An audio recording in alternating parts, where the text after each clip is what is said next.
brother Charles is contesting your mother's will," I continued. "He wants this house, all the considerable money and other property she left you, and—" Again I paused. Mr. Fonseca was murmuring to himself, shaking his head furiously, his pinprick eyes roving about in fear. "Charlie don't have a hope in hell of winning, Eddie," Kenny soothed. For the moment I let Kenny's words stand and did not explain his brother was also suing to become his guardian. In my defense, my client was too upset to take in any rational explanation of what might occur in court or the gravitas of the case. If he won, Mr. Fonseca's life would change forever. Pacified, Mr. Fonseca took out a pouch of tobacco, dug around in his pocket for papers to roll a cigarette. He offered it to me. I shook my head. "Sorry, don't smoke." He looked distressed, and before I could retract my words, Kenny intervened. "Mr. Smithson will have one later. I'll keep it for him," and put the cigarette into his own pocket. Mr. Fonseca rolled another, puffing on it until a cloud of smoke swirled around his head. "Would you like to see the house?" Kenny inquired, nodding at me to say yes. "Eddie likes to show visitors around." "I'd like that," I replied. Mr. Fonseca hopped up and bounded up the stairs. Kenny and I trailed behind. The single bed was neatly made, and a large painting of cows in a paddock hung on the wall. The stink of stale cigarette smoke filled the room. Inhaling the corrupt air, my stomach revolted, and I swallowed hard.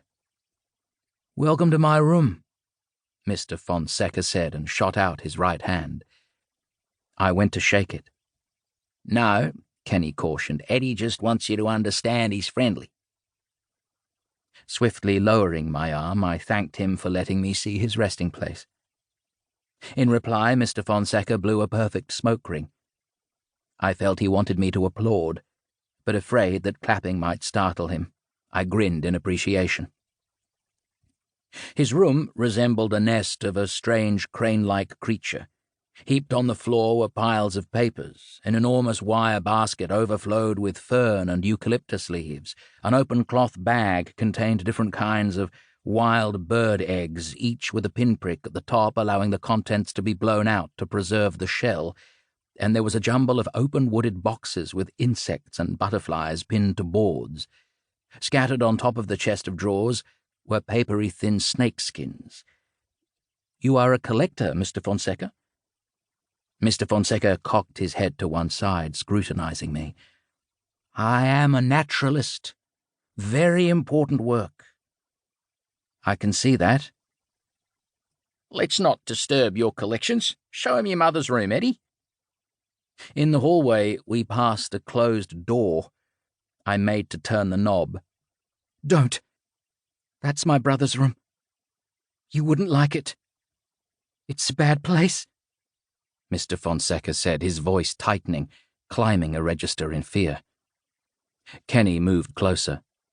"Eddie, Charlie don't live here no more. You know that," he said in a steadying tone. "It's just a box room now." "It's against the rules," Mr. Fonseca said, folding his arms. "Mustn't enter." "I needn't go into the room, Mr. Fonseca," I said, thinking I would ask Kenny to show it to me later. Perhaps the disinherited brother had left something there. It is always wise to know the opponent's secrets.